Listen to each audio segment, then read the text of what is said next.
Good morning to all of you. Once again, welcome back to all of you in your online class. आज हम अपनी अंग्रेजी grammar की पुस्तक से पार्ट सेकेंड ट्रांसलेशन के अंतर्गत अपना एक जो चैप्टर है पास्ट कंटिन्यूअस टेंस उसके बारे में अध्ययन करेंगे और उसके बारे में हम आगे और कुछ सीखेंगे। तो आइए देखते हैं हम अपने बुक ग्रामर से पार्ट सेकेंड ट्रांसलेशन के अंतर्गत जो हमारा टॉपिक है पास्ट कंटिन्यूअस टेंस।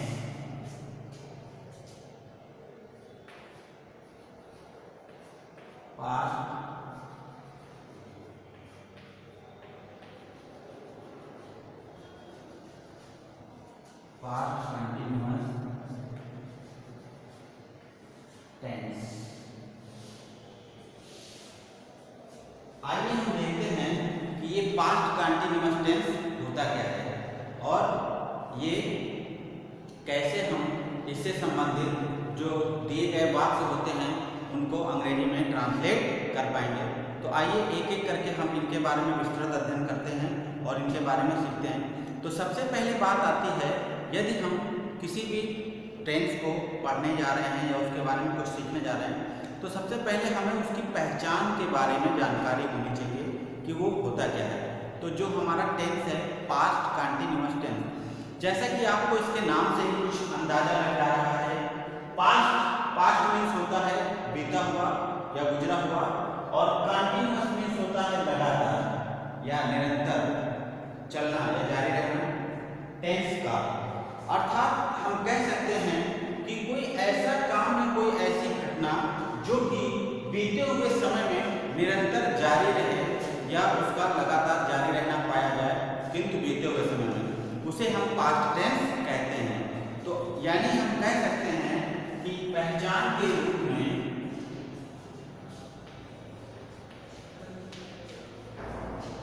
पहचान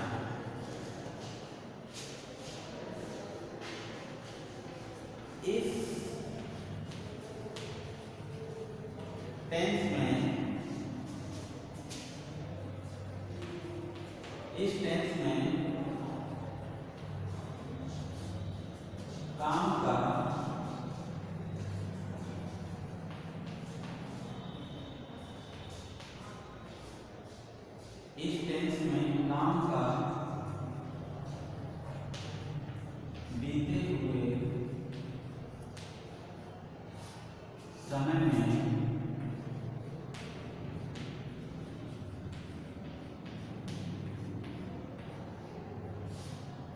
इस टेंस में काम का बीते हुए समय में लगातार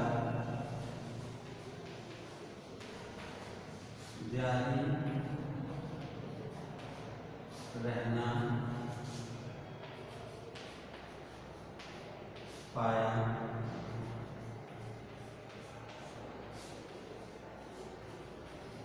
जाता है। इस टेंस में जो काम है उसका बीते हुए समय में लगातार जारी रहना पाया जाता है और इसीलिए इस जो टेंस के वाक्य होते हैं इस टेंस के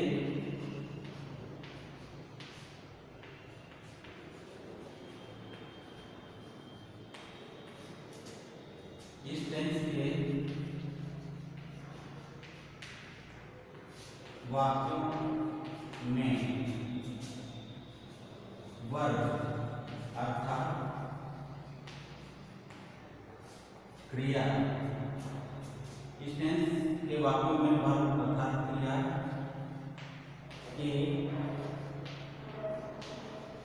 बाद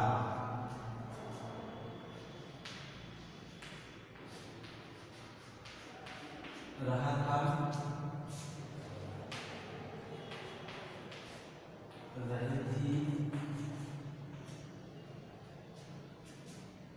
रहे थे, रहे थे,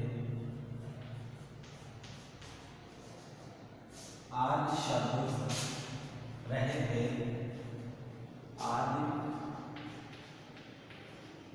सब जुड़े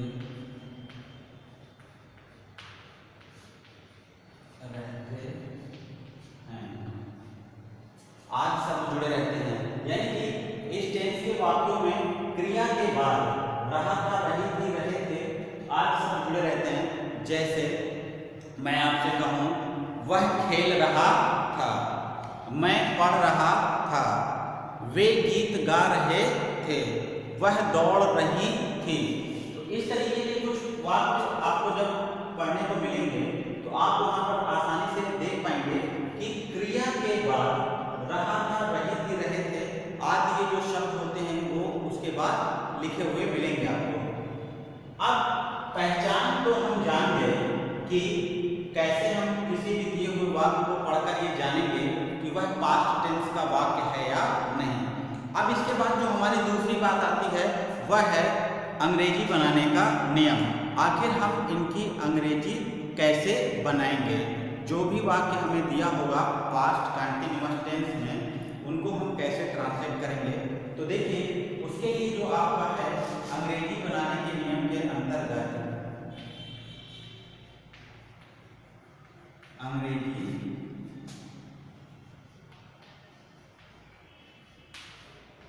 बनाने का नियम, इसमें हम जब इस टेंस के वाक्यों को ट्रांसलेट करते हैं हिंदी से अंग्रेजी में तो उसके लिए हमें एक हेल्पिंग वर्ब वाज और वर की आवश्यकता होती है। इस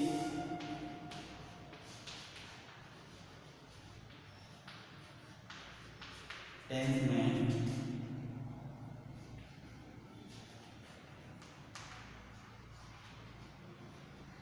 हेल्पिंग वर्ब वाज और वर,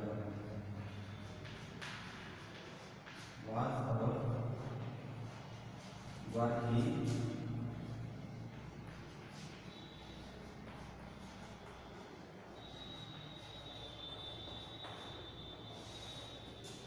आवश्यकता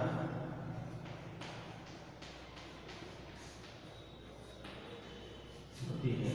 हेल्पिंग वर्ब वाज और वर की आवश्यकता होती है। उसके बाद जो हमारी मुख्य क्रिया होती है उस मुख्य क्रिया में हम आईएनजी जोड़ते हैं, क्योंकि ये जो हमारा टेंस है ये कंटीन्यूअस को प्रदर्शित करेगा, इसलिए इसमें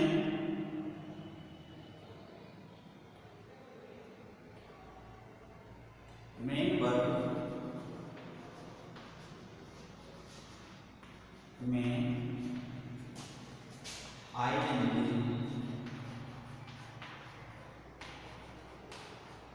आईएनजी जोड़कर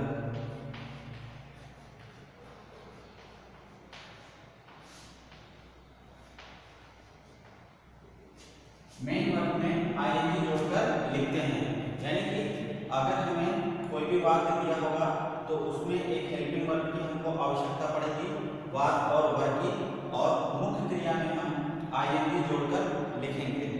यदि हमारा वाक्य नकारात्मक होगा तो हम वाज और वर के बाद नॉट का प्रयोग करेंगे और उसके बाद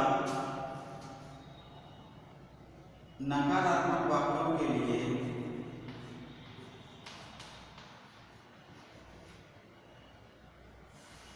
नकारात्मक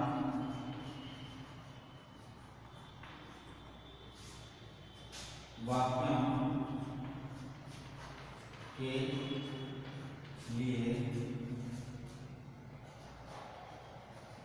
वाज और वर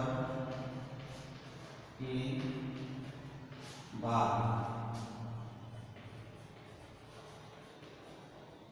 नॉट का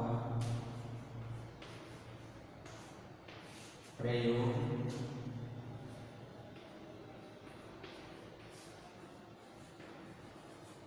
करते हैं।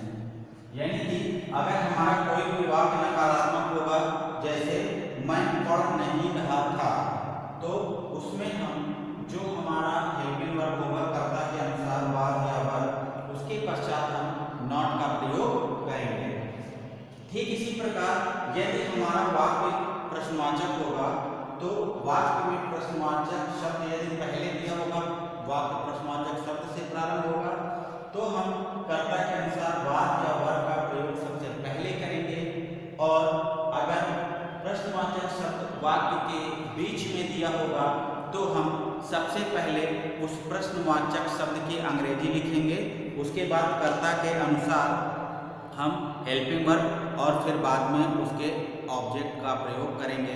तो चलिए आइए इस ट्रांसलेशन को समझने के लिए हम ये उसके स्ट्रक्चर्स के बारे में अध्ययन करते हैं कि कैसे हम उनके अफर्मेटिव, नेगेटिव, इंटेरोगेटिव और इंटेरोगेटिव नेगेटिव को हम दिए हुए वाक्य को हिंदी से अंग्रेजी में ट्रांसलेट कर पाएंगे। ये हम देखते हैं अंग्रेजी बनाने का सूत्र। अंग्रेजी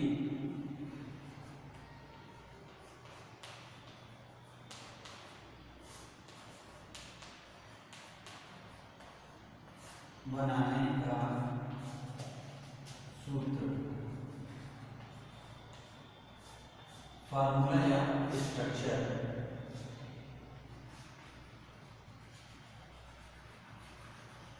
फार्मूला या स्ट्रक्चर।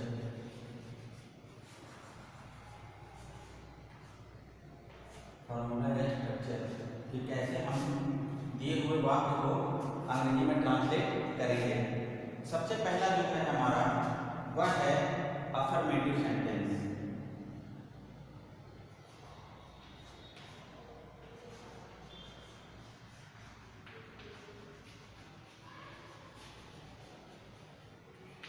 Affirmative sentences. अगर हमारा दिया हुआ साधारण वाक्य है तो कैसे हम उसको बनाएंगे? सबसे पहले सर्वप्रथम हम इसमें सब्जेक्ट लिखते हैं, सब्जेक्ट। उसके बाद जो हमारा हेल्पिंग वर्ब है, हेल्पिंग वर्ब के अंतर्गत वाज या वर्ब, इसका प्रयोग करते हैं हम कर्ता के अनुसार।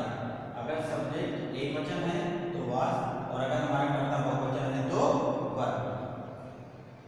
सब्जेक्ट एक वचन है तो वाज और बहुवचन है तो वर्ब का प्रयोग करते हैं। और उसके बाद हम वर्ब की फर्स्ट फॉर्म में, verb first form plus ING और उसके बाद ऑब्जेक्ट, फिर फुल स्टॉप। यानी कि सबसे पहले सब्जेक्ट, उसके बाद वाज या वर्ब कर्ता के अनुसार, फिर मुख्य क्रिया में आईएनजी और फिर उसके बाद ऑब्जेक्ट। दूसरा आता है हमारा नेगेटिव सेंटेंसेस। नेगेटिव सेंटेंसेस नकारात्मक वाक्यों के लिए। ये था साधारण वाक्यों के लिए और अब है हमारा नकारात्मक वाक्यों के लिए। तो यहाँ पर हम सबसे पहले सब्जेक्ट लिखेंगे, उसके बाद हेल्पिंग वर्ब कर्ता के अनुसार, वाज या वर्ब, फिर नॉट, उसके बाद verb first form plus ING plus object और फुल स्टॉप अंत में। तीसरा आता है हमारा, यदि हमारा दिया हुआ वाक्य इंटेरोगेटिव सेंटेंसेस है तो, प्रश्नवाचक है तो,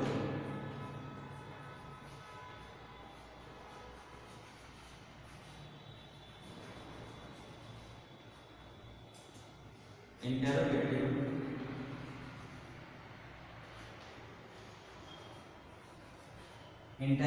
सेंटेंसेस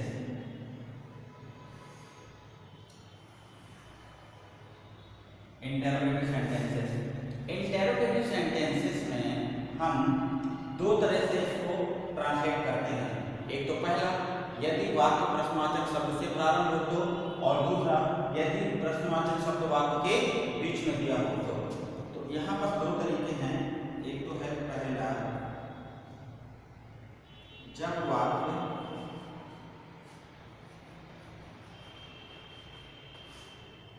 प्रश्नवाचक शब्द से, जब वाक्य प्रश्नवाचक शब्द से प्रारंभ हो,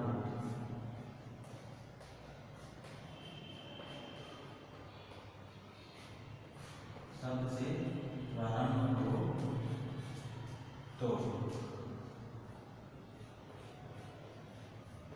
अगर वाक्य प्रश्नवाचक शब्द से प्रारंभ होगा तो हम क्या करेंगे, सबसे पहले हेल्पिंग वर्ब लिखेंगे।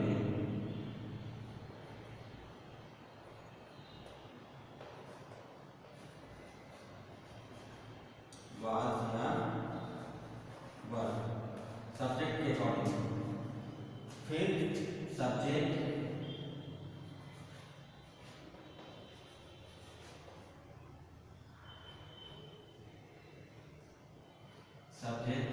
प्लस वर्ब की first form plus ING plus object और अंत में क्वेश्चन मार्क का चिन्ह। इस तरीके से यदि हमारा दिया गया वाक्य प्रश्नवाचक है और उसमें प्रश्नवाचक शब्द वाक्य के प्रारंभ में दिया हो तो सबसे पहले हम हेल्पिंग वर्ब, उसके बाद सब्जेक्ट, फिर वर्ब की फर्स्ट फॉर्म, फिर आईएनजी और फिर ऑब्जेक्ट लिखकर वाक्य को ट्रांसलेट करते हैं। और वहीं पर इसका जो दूसरा प्रकार है, दूसरा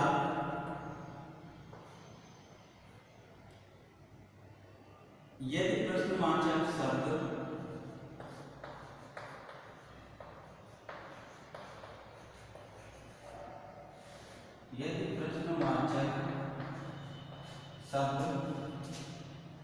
वाक्य के, यदि प्रश्नवाचक शब्द वाक्य के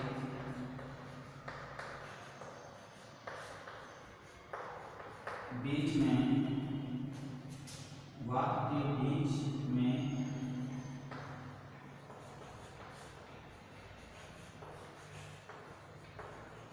कहीं भी दिया हो तो, यदि जो प्रश्नवाचक शब्द है वाक्य के बीच में कहीं भी दिया होगा तो उसके लिए हम उसे कैसे ट्रांसलेट करेंगे। सबसे पहले हम उस प्रश्नवाचक शब्द की अंग्रेजी लिखेंगे, यानी कि सबसे पहले हम लिखेंगे question word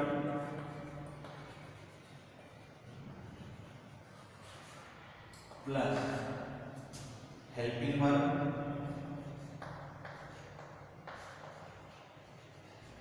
was verb plus subject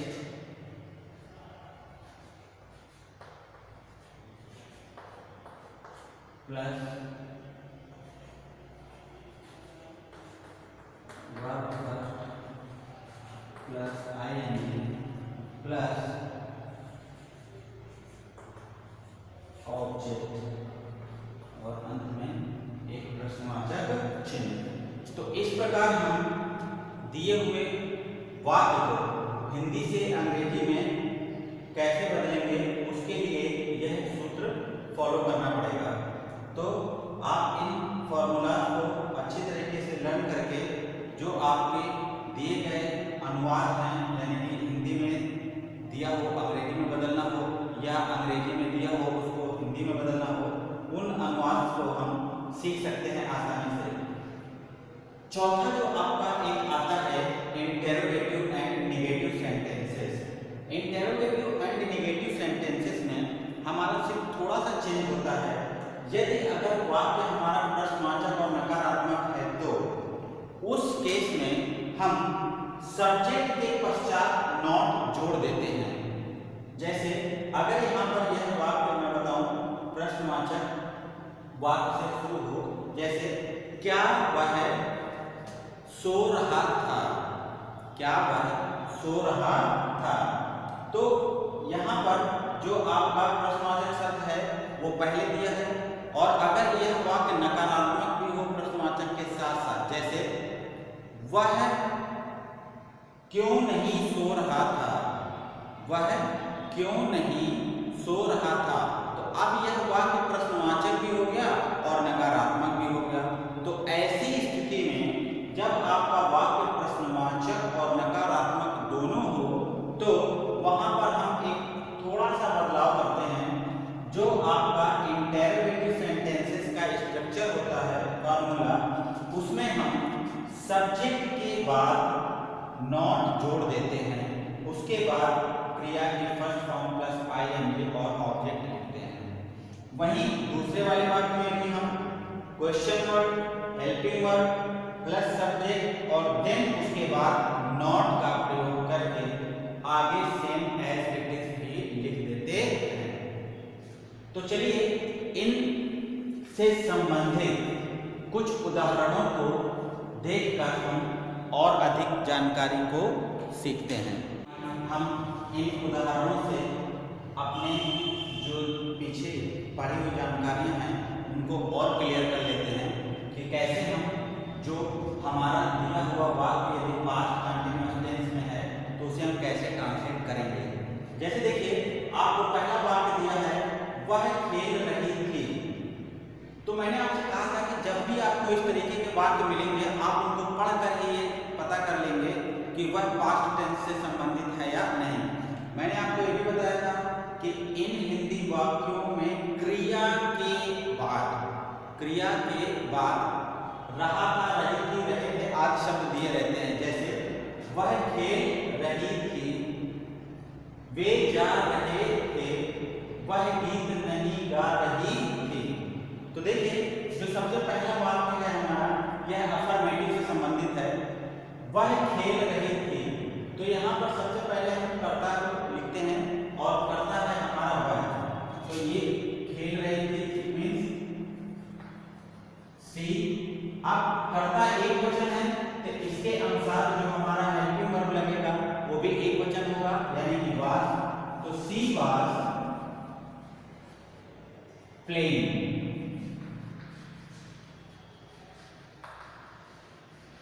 she was playing. वहीं पर दूसरा उदाहरण है हमारा वे जा रहे थे, वे। अब यहाँ पर जो हमारा कर्ता है वो है वे प्लूरल, यानी कि हम लिखेंगे इसके लिए दे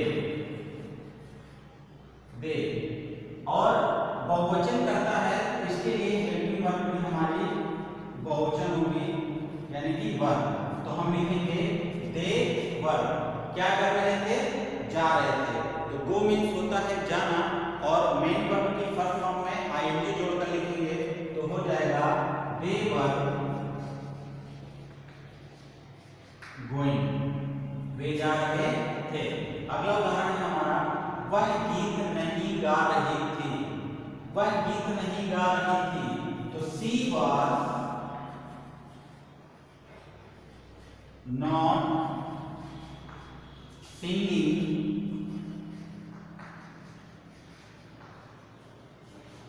She was not singing a song. She was not singing a song. वह गीत नहीं गा रही थी। आप देखिए यहाँ पर मैंने was के बाद not लिखा है। तो मैंने आपको बताया था कि जब अगर हमारा दिया हुआ वाक्य नकारात्मक होगा तो उसमें हम हेल्पिंग वर्ब के बाद not का प्रयोग करके वर्ब की फर्स्ट फॉर्म में आईएनजी जोड़कर आगे ऑब्जेक्ट को लिख देते हैं। ठीक अगला है तुम खेल नहीं रहे थे, तुम खेल नहीं रहे थे। तो यू वर नॉट प्लेइंग,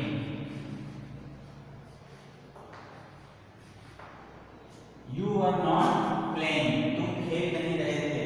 अगला है क्या वह दौड़ रहा था। अब देखिए इस वाक्य में जो आपका प्रश्नवाचक शब्द है वह प्रारंभ में दिया है और यह एक प्रश्नवाचक वाक्य है। तो ऐसे वाक्यों के लिए मैंने आपको बताया था सबसे पहले हम हेल्पिंग वर्ब से उसकी अंग्रेजी बनाने की शुरुआत करेंगे। तो यहाँ पर क्या लिखा है और कर्ता आपका वह है, यानी कि एक वचन कर्ता, तो इसके अनुसार आएगा आपका वाज। तो वाज हम लिखेंगे पहले वाज, फिर एक वचन कर्ता है तो ही। क्या वह दौड़ रहा था, तो was he running.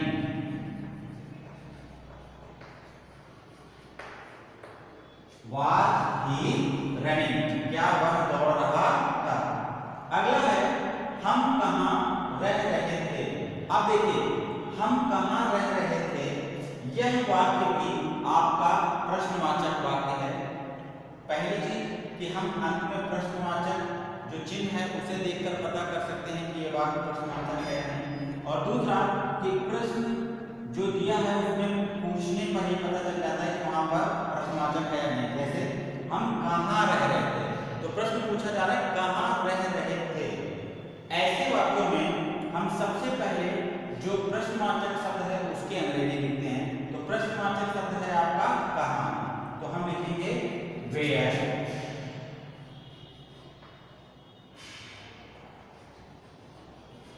Where.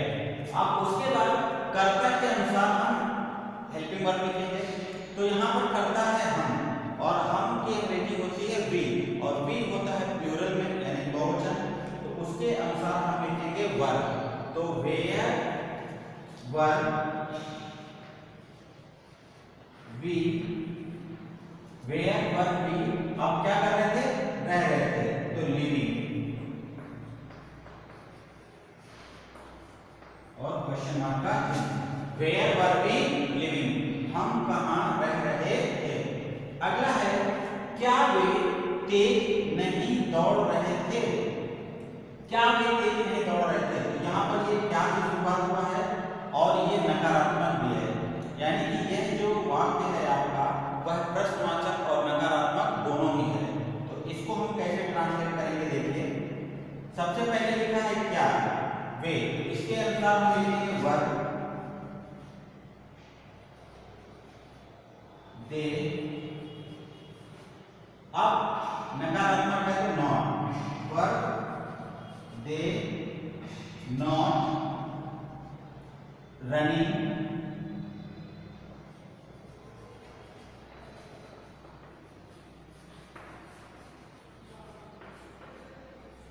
Fast. क्या वे तेज नहीं दौड़ रहे थे, तो verb they not running fast. अब यहाँ पर देखिए मैंने आपको बताया था कि यदि आपका दिया हुआ वाक्य प्रश्नवाचक और नकारात्मक दोनों हो तो उसमें हम छोटा सा बदलाव करते हैं और सब्जेक्ट के पश्चात नॉट का प्रयोग करते हैं। तो यहाँ देखिए वर्ब, फिर मैंने सब्जेक्ट लिखा दे और उसके बाद मैंने नॉट का प्रयोग किया, फिर वर्ब की फर्स्ट फॉर्म में आईएनजी और उसके बाद आगे का कंप्लीट सेंटेंस ऐसे लिख दिया।